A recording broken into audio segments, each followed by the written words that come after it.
a Zen psychopath, an elegant monster, a calmly disturbed guy. I have all the characteristics of a human being: flesh, blood, skin, hair, but no simple identifiable emotion except greed and hatred. These days, he's everywhere, a symbol, an icon, a meme, and surprisingly, an inspiration to many. And the question that comes up right away is, how does a guy who was created to serve as social criticism, to illustrate a pathetic society, end up becoming a role model? What were you... Are you sweating? When the movie American Psycho premiered in the 2000s, it had modest success. It wasn't instantly popular and sparked mixed reactions. Many saw it as gratuitous violence or over-the-top satire. It was only over time that it became more and more popular, gaining more and more relevance. But what no one imagined is that 20 years after its release, things would change completely. And it wasn't by chance. During the pandemic, people confined to their homes grew distant, overwhelmed by resentment and suppressed desires. Social media became the space where everything hidden in real life was revealed. It's no wonder we saw businesses like OnlyFans explode and more digital communities of hate and extremism. And in this scenario, darker characters became a way to let off steam. Patrick Bateman was one of the main ones and became one of the great icons of the internet, even being considered a symbol of masculinity. But wait, what are they doing? If so many people identify with a psychopath, something must be really wrong. That's why I chose to explore this topic further. And I realized that this is nothing more than a symptom of a deeply sick society, and that this character reveals something dark about the way we think and live our lives. To truly grasp this story, we must first understand what Patrick Bateman represents. He's a member of New York's elite in the 80s, a guy obsessed with appearance, with the perfect body, with what others see in him. This is clear from the start of the movie. I really like to take care of myself. I follow a balanced diet and stick to a strict exercise routine. If I wake up with a slightly puffy face, I put on a cold mask while doing sit-ups. I can do up to 1,000. He is the vice president of a Wall Street mergers and acquisitions firm. A significant title, though he didn't earn it by himself.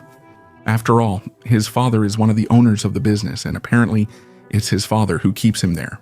Because even though he shows up at the office several times during the movie, we see him doing almost everything there except working. Don't wear those clothes anymore. You didn't like it. You're more than that. Thank you, Patrick. Yeah, I'm not, am I? For him, work is just a status symbol, a way to be well positioned in the social game. He even goes out of his way to tell many people about it. But even though he constantly brags about his job, deep down he hates what he does. You hate your job. I don't get why you won't quit. I want to adapt. That word really defines your social life, adaptation. He wants to fit in and be respected in his vain, toxic environment. Everyone in your social circle is like that. Your girlfriend, your friends, your coworkers, they all compete for the same empty things. Whether it's their clothes, the trendy restaurants they visit, or even the type of business card they have. I liked Bateman, but that's nothing. Take a look. What do you think? Cool. And The weirdest thing is that they're so alike that many times they don't even recognize each other. In fact, in this scene where they're comparing their cards, you can see that they all have exactly the same position. They're all vice presidents, which would be impossible in practice. But that's a critique of their lack of identity. And Patrick Bateman suffers because of this, because in some scenes we see him being mistaken for other people. Alan mistook me for that jerk Marcus Halberstrand. Marcus also works at NP and does the same thing I do. He also likes Valentino suits and Oliver People's glasses. We go to the same salon, although my hair is better looking. Handsome. Tan, Marcus. Where do you get your tan? At the salon? Why? Why is he calling you Marcus? And despite this constant attempt to adapt to this sick world, what we see throughout the story is Patrick being increasingly consumed by an uncontrollable hatred for living this artificial life. Something horrible is happening to me, and I don't know why. I think my mask of sanity is about to fall. And his mask slips at several moments. He explodes, curses at people, is aggressive, murders a homeless man on the street, murders prostitutes, and even murders a coworker.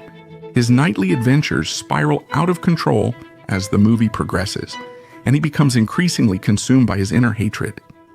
My thirst for blood at night has invaded my days. But then comes the twist, because at the end of the movie, after all the crazy things he does, after all that violence, he seems like he can't stand living anymore. Hiding this, he can't stand this social mask he wears anymore, and decides to confess one of his crimes to a lawyer. So, Oh, yogurt, I killed him. I am Patrick Bateman. he looks desperate, as if he wants someone to finally really listen to him, for someone to recognize him for who he really is. But the lawyer's response is a cold shower.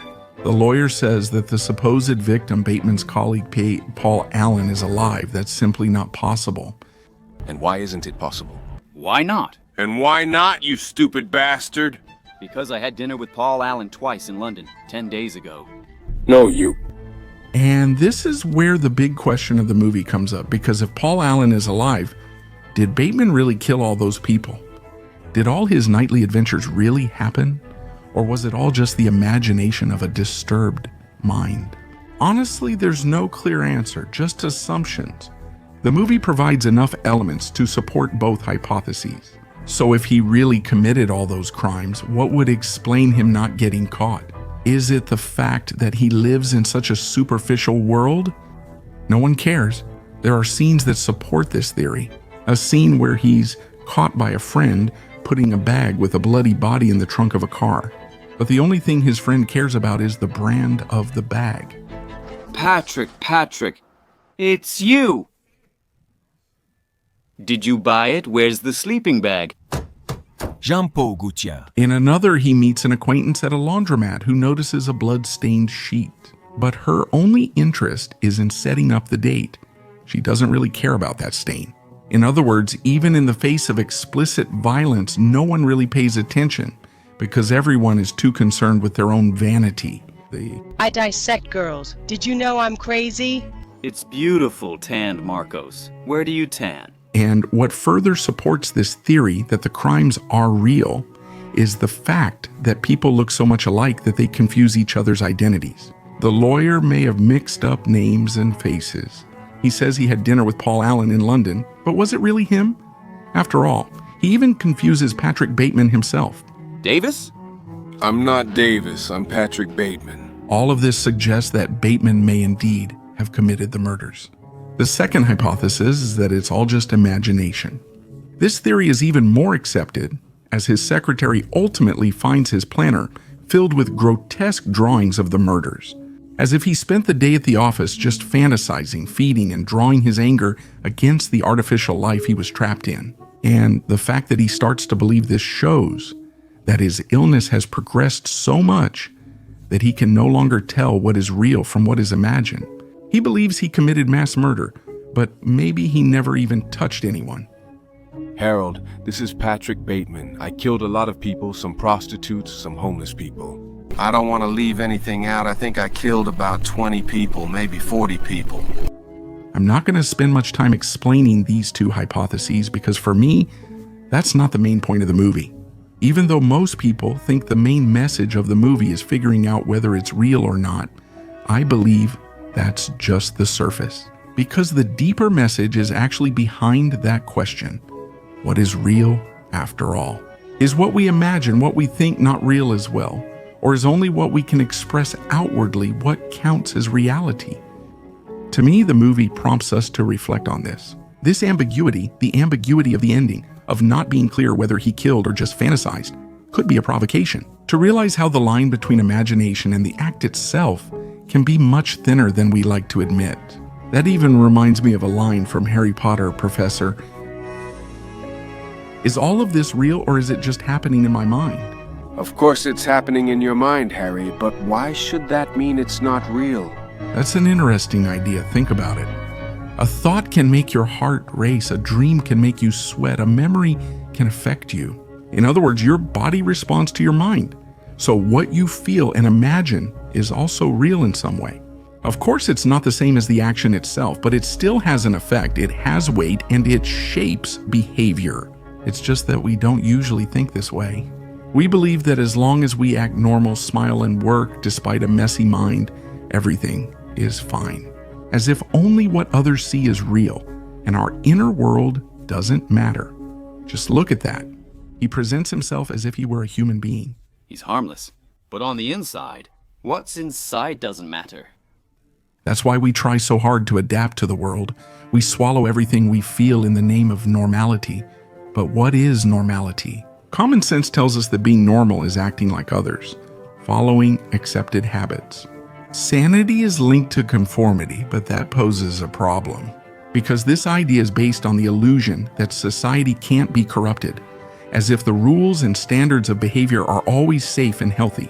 But what if the society defining normal is already sick, or even the source of the sickness? What I mean is that adapting to a sick society produces sickness. Conforming to a crazy world produces madness. It's just like that famous saying, it's no sign of health to be well adjusted to a sick society. Patrick Bateman embodies that perfectly. We, looking from the outside, can clearly see that he's a psychopath trying to adapt to a completely normal world. That's us, viewing from outside. To that society, he's normal. What's his issue? He works on Wall Street, wears good suits, mingles with his peers. On the surface, there's nothing wrong with him. He's considered normal in that sick society, which is clear in the final scene. When even after everything he supposedly did, even after trying to confess his crimes and reveal all his psychopathy, he returns to his friends and everything is as usual. His head feels like it's about to explode. An absolute chaos seems to take over inside him. But he looks around and sees all the indifference around him. Everyone's there, socializing, laughing, drinking, smoking, chatting about trivial things and being fake. Everything appears under control, as if the sickness has already overtaken that society. When everyone is sick, no one thinks anything is wrong. That's when the question comes up, aren't we the same? Have we already become used to and trapped in this reality? Perhaps we no longer realize we live in a sick society, since it's all right in the open. The number of people with mental disorders keeps rising. And what are we doing? Instead of changing the way we live, we adapt, as if the cure was to stuff yourself with medication just to tolerate conditions that you would naturally consider intolerable. It usually only works with one or more antidepressants. It's like someone puts you in a room full of smoke and, instead of opening the window, decides to give you an oxygen tank.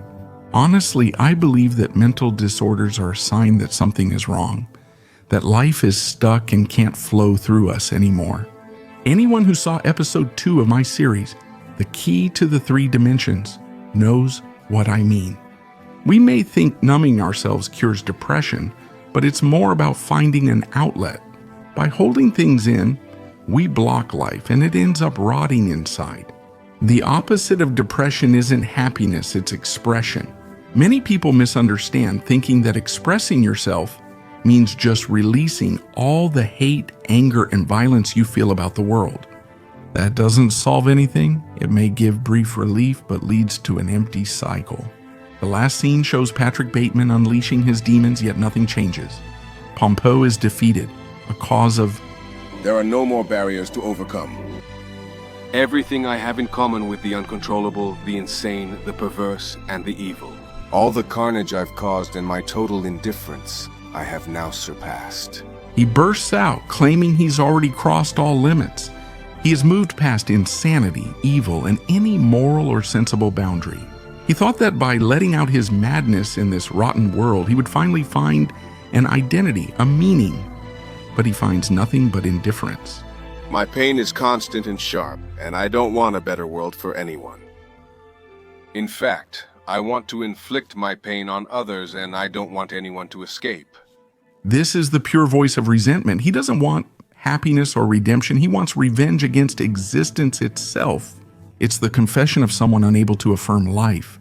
And the last alternative left is to wish that others sink with him. This passage shows he is a weak man. The strong seek to expand, create, and transform, to address their own dissatisfactions, while the weak seek to destroy. He doesn't want a better life. He wants to drag others into the same hole. But even after admitting this, there is no catharsis. My punishment continues to elude me, and I gain no deeper knowledge of myself. Nothing can be extracted from what I am saying. This confession means nothing. This is a nightmare. Despite all his efforts, nothing happened. No relief, punishment, or understanding. Everything stays the same. He always comes back to the same place. It's like he's going in circles with no salvation, and the movie ends that way. And what's interesting is that throughout the narrative, an expectation is created that in the end, there will be a revelation, a meaning, a final message. The movie ends with Bateman saying there's nothing. But if we look closely, there's a symbolic detail in this scene that few notice, which might be important. There, behind him, while he's making his confession, we see a sign on the door saying, "This is not an exit." Many people may see that phrase as tragic and pessimistic, as if it were a warning that there is no way out of our condition, that we are condemned to live this way. But the sign isn't saying that there is no way out. It's saying, this is not an exit. This changes everything. It refers to the path Bateman chose, adaptation, which is widely adopted in our society. People think they'll find a way out when they fit into the world, when they're accepted, when they fulfill what others expect of them. That might ease your pain, but it's not your salvation. That's confusing anesthesia with a cure. Because if society itself is sick, how could fitting into it be the solution? Patrick chooses this path of adaptation. I want to adapt. After all, that's the easiest path. Because seeming normal brings momentary relief, it frees you from judgment. But inevitably, you end up getting further and further away from who you really are. The repressed part needs release. For Patrick, it erupts as violence and psychopathy. You're an ugly bitch. In others, it may not explode, but instead implodes, leading to depression, anxiety, apathy, or anguish. That even reminds me of a phrase that says, when an organism lives separated from its roots, it loses connection with the foundation of its existence, and inevitably, it rots. In other words, a life disconnected from our essence can't be sustained. Sooner or later, the consequences catch up with us. If you think about it, it's rare to find depressed children out there. Often, even in the worst conditions, we see them laughing, running, and playing. Many believe that's due to ignorance or naivety. But couldn't it be because they're still connected to the roots of our species? Because they still let life flow and haven't learned to block it? Because when we grow up, we learn the opposite. We learn that conformity can make our lives easier. It can bring us more security. And maybe that's true. We end up with adults who look functional outwardly, but are falling apart inside. In the movie, this is portrayed in a caricatured way. The suits, the brands, the restaurants people go to, and even their business cards are more important than anything else. A world so fake and superficial that people drift away from their roots and hide behind masks. We have to provide food and shelter for the homeless, fight against social discrimination, and for human rights. And most importantly, we have to encourage social engagement and less materialism among young people. Patrick says the exact opposite of his true beliefs. It may sound nice, but it's so empty, hypocritical, and out of touch with reality that it's pathetic. And on some level, we're like that too. We hide who we really are and become hostages to our own image. So worried about what others will think and say that we create an artificial world far from reality. That's why I see The American Psycho as a warning. Because the world will keep trying to convince you that this is normal, that life is just like that. But if it were normal, we wouldn't be getting sick en masse, so maybe that's the message. Depression, anxiety, and mental disorders do not define who you are, as if our only option was to numb ourselves. They are states, signs that you are so far from your roots that your body has started to decay. Everything leads me to believe that the answer is not to adapt to a sick world, but to have the courage to change, to allow yourself to be what you feel, and finally, let this life flow within us again. If you enjoy my videos and reflections, check out my series, The Key to the Three Dimensions. I take this to another level in this video where I explain more. There's even more to come. I'm also including my Power and Manipulation series for free in this package for those who purchase the key.